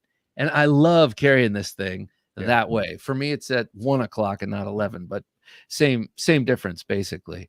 With that little loop. Craig Vincent says, I got a 1x30 belt grinder, some 1095 and an angle grinder. Anything else? Yeah. Some files. And then you're going to need something to heat treat it. Like I said, there's many ways to go about that. But man, you got all the basics, that stuff, the 1x30, some 10 series, those and the angle grinder, that'll get you there. Next, you can grind a knife out with that. Your drill press, you're going to need to drill some pinholes. Small drill press. For the first year or so, I used a little 8-inch Win that I got off of Amazon. You're not drilling through hardened steel. You definitely are not drilling through hardened steel. Steve Kalari was talking about when he was on a while ago, when he first started making chef's knives, that he was using these heat treat crayons. They're like certain crayons that you can kind of draw on the steel, depending on the steel, and it turns a certain color when it comes out of the kiln or out of the forge. Interesting. I don't remember exactly what it was, but I remember that was the basic premise. So, and that got him where he needed to be, until he was able to do it a little more scientifically, I guess. I'm not sure, but yeah, there are heat treat crayons out there and other kind of ways you can make it work. It's like whenever you start anything difficult, and that's what knife making is, it's another thing that you're going to start that's difficult. It always takes a long time to get good, Yeah. and then it takes even longer to get great. Yeah, And your first knives are most likely not going to be great. There's a few exceptions out there that, man, they knock it out of the park. I was not one of those exceptions. First handful of knives I did, what I used some O1 tool steel, and I know the heat treat was horrible on those. Now, then I thought it was probably great. But yeah, now I realize I was not heat treating those properly. And again, those are, you're going to make knives and you're going to give them away to friends. Craig Vincent says, "Hell yeah!" And since I already have less than a full head of hair, I guess I'm on my way. Got it. Right on. Yeah, yeah. Right. And those first knives, just because they're not, you know, they're not this, doesn't mean you're not proud of them. I mean, because Right. you're to me, when I think of stock reduction and forging, but mostly stock reduction, like to me, that's sculpture. You're removing, think of the piece of marble before David was there. That David was in that piece of marble, and you're revealing it. That's kind of a corny woo-woo way of looking at it. Or you could say you're an artist and you see a perfect piece of marble and know what you can do with it. Either way, you're reducing and creating in doing so. And I don't know. I think it's cool. I want to get over here real quick. I have the first two knives I ever made. I keep them in a drawer in my shop. Oh, so cool. I want to grab those real quick. All right, let's see them. Well, I'm excited. I'm excited to hand deliver this Thick-A-Tross. That'll be cool. Whoops, putting that in the wrong sheath. Yeah. Next week I'll pull out some of my old ones and see if they're. So these two knives, I said I used O1 tool steel. This is actually, I took a old Nicholson file that was annealed, or I annealed it. And so that's what this was, Nicholson file. I got some handle material somewhere online, probably Amazon or eBay. I keep this one and this one. These were out of both files. And these super are your rough. first? Yeah, these were my first two knives that I ever made. Super rough knives, but I love and again, they're probably not heat treated right.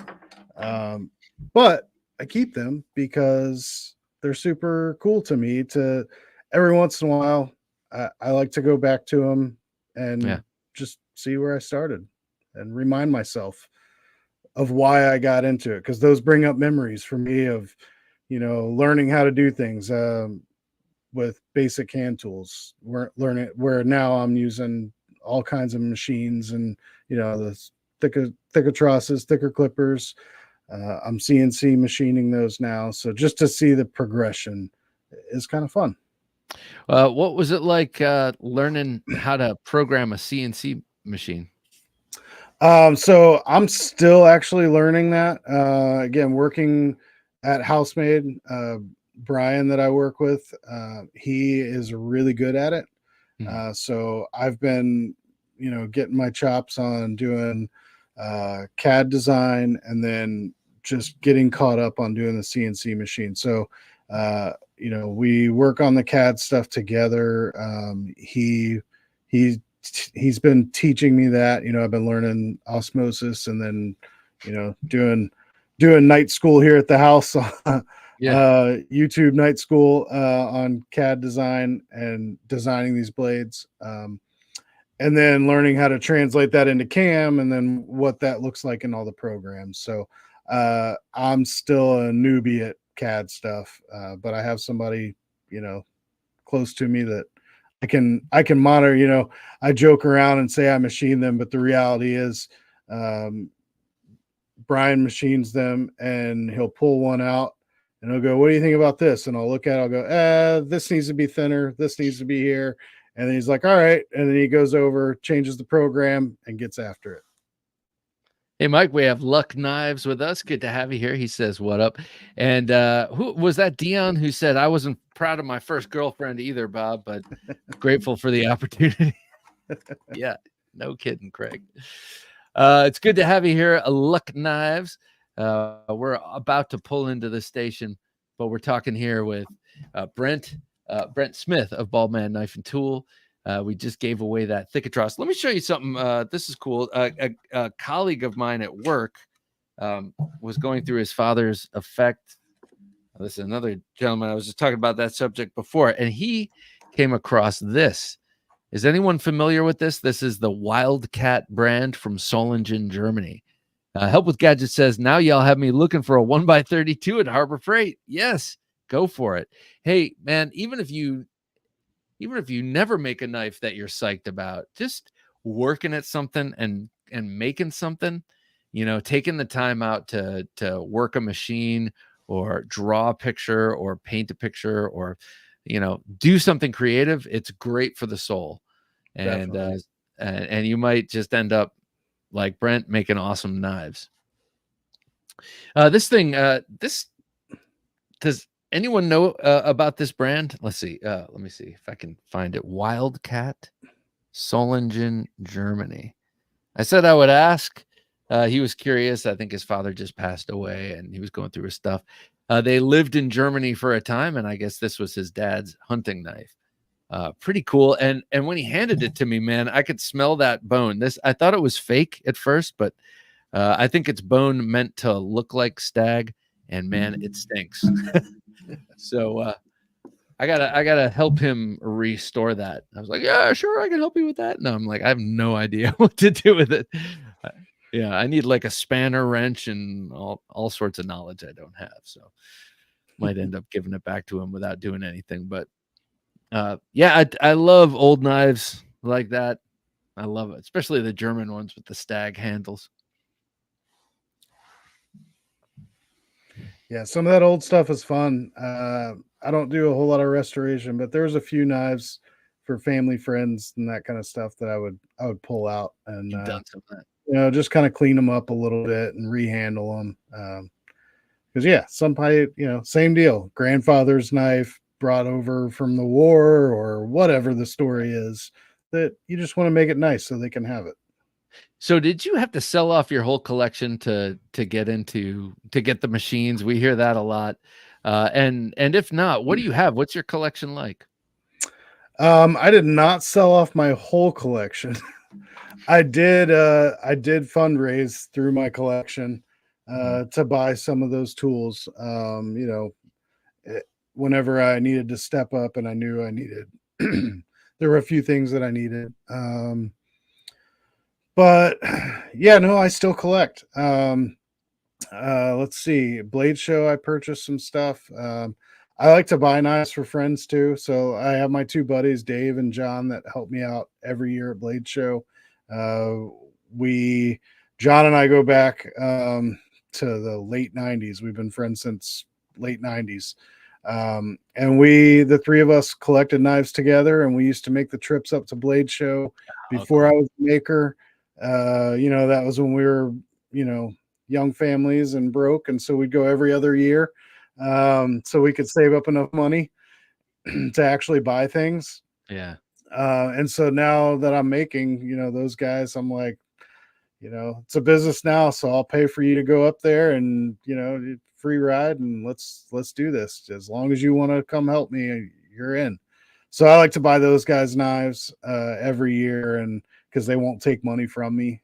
Yeah. So yeah, I got them some Berg blades this year. I got each one of them a couple Berg blades. I'll work your table next year. No, I'm just kidding. I got myself a Tyrell Knife Works fixed blade. Whoa! Oh, yeah. So I got myself. It's one of his EDCs. Forget what he calls them, like the Sand Tiger or Shark or something. It's with some like really nice burl handles, some pink and blue, and just a really pretty knife. Love this knife. This is ABL. That guy's an amazing maker. It's a cool guy too. He is the greatest guy. Yeah. Got to really know him a couple years ago. He rode back down to Florida with me, him and Jared from Echo Blades.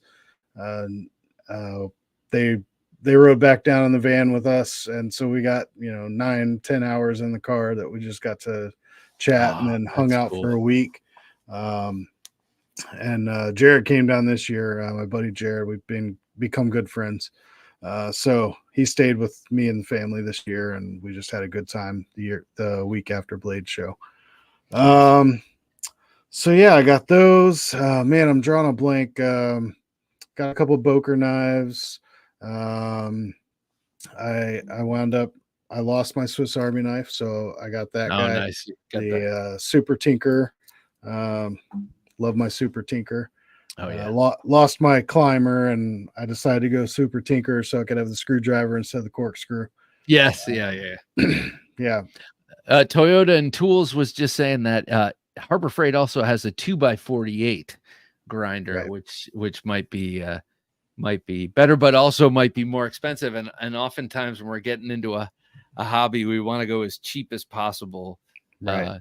It's the sign of well, I don't know if I should say that, but sometimes when you see people jump in I'm going to try skiing this year. So I got a brand new pair of skis and these awesome boots and this cool jacket and all this stuff.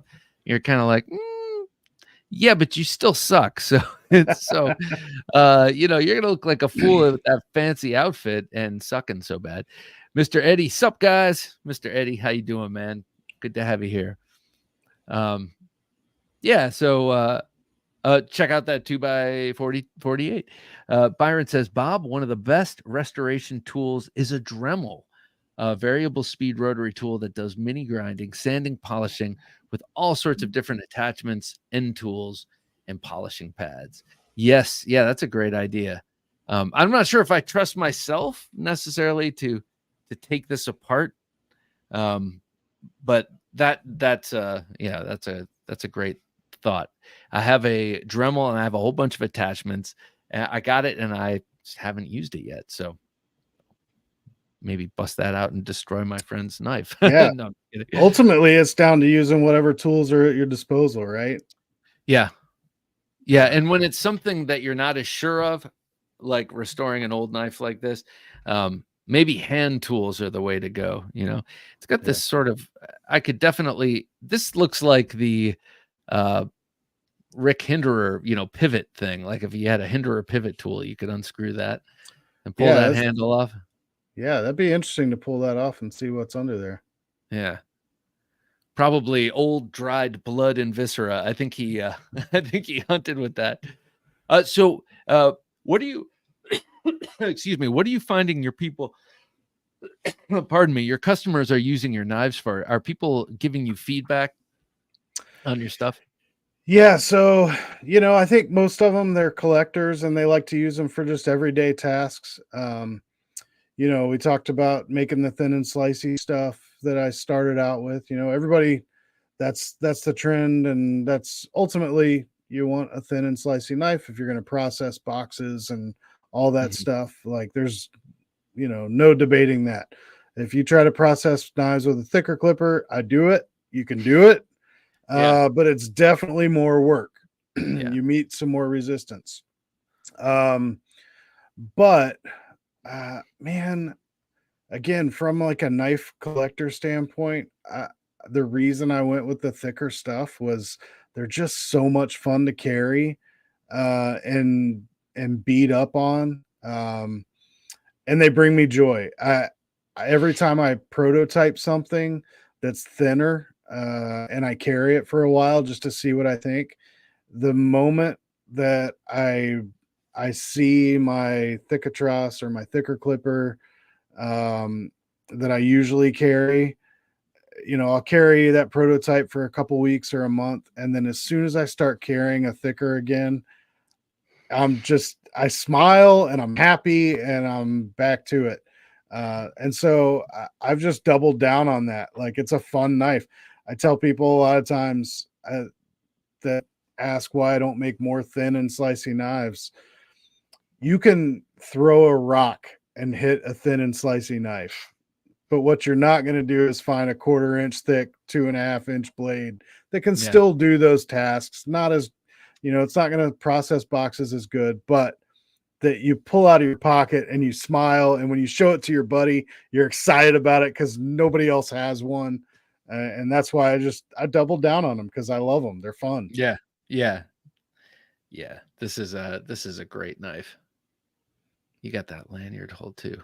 I just noticed that.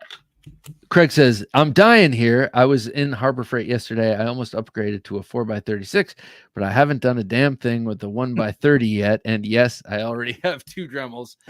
That's an illness, I guess. Yeah, I think you're starting to be a tool collector as well. So how do you carry these? How do you carry yours personally? So I actually have a pocket sheath that's leather that I Okay. carry mine because, again, I do rotate knives out prototyping. And I'm working on getting some of those this year. We'll see. I don't do leather work, but I'm working on getting those done production, USA made from a leather maker or a leather worker. So yeah, I'll be offering those as well as an option. It'll be a pocket, kind of drop in the pocket style, with a ulti clip on it, so you can carry it. Nice. That's what I carry. I have it on me now. I actually have the same knife as the giveaway knife, but that's what I carry mine in, Nice. as just a leather. I made this a few years back, just really quick, down and dirty, and I carry it every day, and it fits. It's bigger, so it fits most every knife that I make. Cool. Hey, Jim, before we wrap, can you put up the tools and Toyota? Yeah, thank you. Sorry, Toyotas and tools. He says, I have a pencil die grinder that has the same collar as a Dremel. It hooks up to the air compressor and does a lot better work than the electric tools that warm up too much. That sort of means something to me, but I'm sure most of you guys are getting this. I have a Dremel. I know a Dremel. Yeah. But this is basically that sort of thing, but hooks up to an air compressor. Yeah, those are good for getting in and cleaning things and doing some smaller work for sure. Pencil die grinder. I've never heard of that. Very similar to a Dremel. Okay. Or a rotary tool of shaft or something like that. Yeah. Cool. Mr. Eddie says, the knives I make are also thick. I'm not a thin person. LOL. Nice. Yeah, sometimes the thicker ones are what get it done, and definitely the fixed blades. I love them.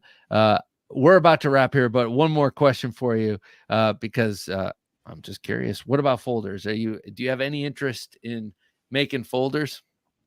Personally, it's going to be a while till I make a folder. I have been working with Boker. They're going to be doing the thicker clipper Tanto. Cool. That'll be coming out, I think, SHOT Show this year. That's going to debut. It'll be the thicker clipper Tanto. Thanks, man. Yeah. So we're working on that, and I talked with them. We're probably going to see a couple other models coming in, and that we're working out the details on. And man, I really want to take the thicker clipper Tanto in specific and turn that into a folder. I want to make a folder version. So we're I would like them to do that and have a production one. Again, I like all knives. I like, knives of all ranges. And so, so the Boker thicker clipper Tanto, look for that this year. That's going to be cool. That's going to be in the Boker Plus line. So it's going to be down in the, sub $100, is where it's going to be landing at. I'm pretty sure. We're still working those details out, but most of those knives are in that sub $100 knife. It's going to be D2 steel, which lends itself to that thicker blade. It's going to be pretty cool. Before we get to this, I just want to say those Boker collaboration knives are so sweet. As a matter of fact, here's my folder Grail, and it's made by Boker. I want a Charles Marlowe Squale. I want a Charles Marlowe anything. And I can't imagine ever happening. So I have the Boker, and it's such great quality. So it's good that you're in a business relationship with them. That's cool. Yeah. Derek Poppenhagen, good to have you here, Derek. He says, what is his website? It's really easy to remember. baldmanknifeandtool.com website. Yep, there you go. Jim's got it. I do updates. I try to go weekly and drop new batches. So there is a subscribe button to a newsletter on there that you can pop your email address in there, and that way you get that email whenever I do those drops. And also all the social medias, Baldman Knife and Tool on there. Well, Brent, thank you so much. Brent Smith, Baldman Knife and Tool, coming on to help us give away this beautiful Thick-A-Tross here to Stephen Michael Roberts, who won it. Congratulations to you, sir. And thank you so much, Brent, for your generosity in giving this to us. Yeah. Greatly Thank you, Bob. it. Thanks for having me on. And I appreciate you and everything you do for the knife community. So I'm happy to come on. My pleasure. Awesome catching up with you. I look forward to doing it again. All right, man. All right. Take care. See you guys. And be sure to join us on Sunday for Colin McGuire of Mag 10 Knife Works. We had a great conversation with him. He's an awesome dude too. Also making cool knives. So definitely check us out then. And Wednesday for the midweek supplemental. All right, everybody. Thanks for joining us. Have a great weekend. Happy weekend. Be grateful and thankful we're still living in a peaceful nation. For Jim working his magic behind the switcher, I'm Bob DeMarco saying until next time, don't take dull for an answer.